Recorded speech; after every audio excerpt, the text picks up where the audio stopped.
In this video, we're going to learn the Euclidean algorithm, and then we're going to implement it in an example. And then in class, you're going to actually prove that this Euclidean algorithm works. So what is the Euclidean algorithm?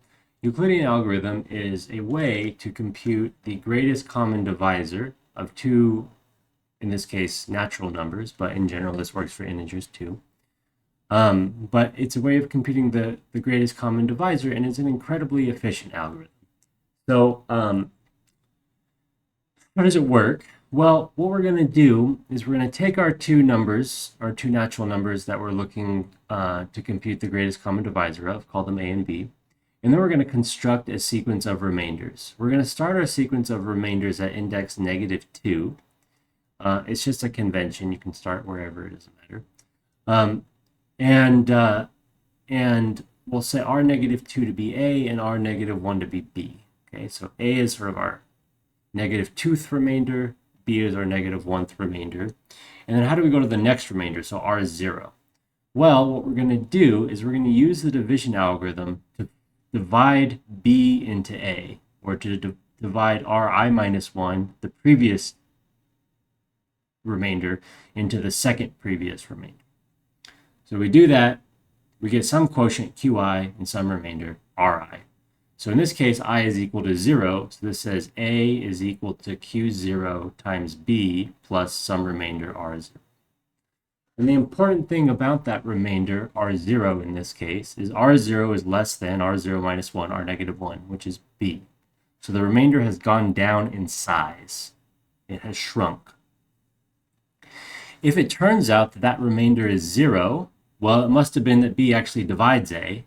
But if B divides A, the greatest common divisor of A and B should be B, because B is the largest divisor of B, of course.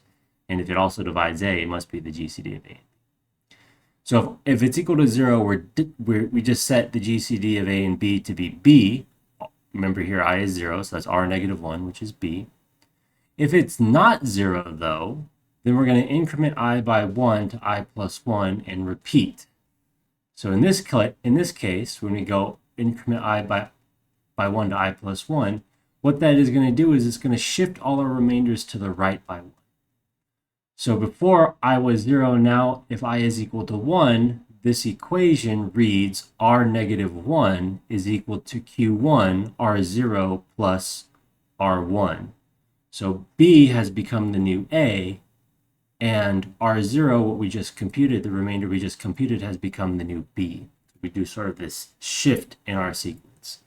And then we repeat until we get 0. We know at some point we're going to get 0 because our remainders decrease. They start off at B, and then they keep decreasing. Every step they go down. This means since every step they go down will be done in some finite number of steps, because eventually they'll have to reach 0.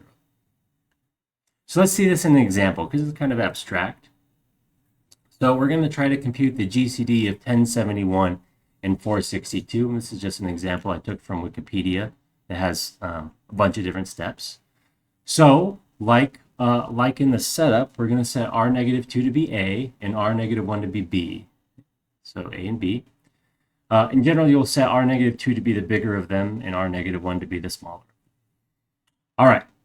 So we'll use the division algorithm once. We use it once. See that 462 goes into 1071 twice with a remainder of 147. So our Q0 is 2, the first quotient, and our R0, the remainder that comes after this, is 147. R0 is not 0, it's 147. So we're going to increase I from 0 to 1. And so that's going to replace 1071 with 462. So the B is now going to become our A, and 462 with 147. So the remainder that we just computed is now going to become our new B. And then we repeat with those. So 462 has 3 147s in it with a remainder of 21. So Q1 is 3, and the next remainder, R1, is 21. The remainder is non-zero, so we do that shift. We increase I by 1 to 2, and that replaces 462 with 147. And it replaces 147 with 21. So we just sort of shift them over 1. But now 147 is 7 times 21, so Q2 is 7 and R2 is 0. So we got 0, so the GCD is the previous remainder, and the previous remainder is 21. And sure enough, 21 goes into 1071, I don't know, 51 times, something like that. I'll let you figure it out. And it also goes into 462, I think 41 or something like that times. And again, I'll let you figure that out. But it divides both of them, and you'll see in class that this actually produces the largest divisor.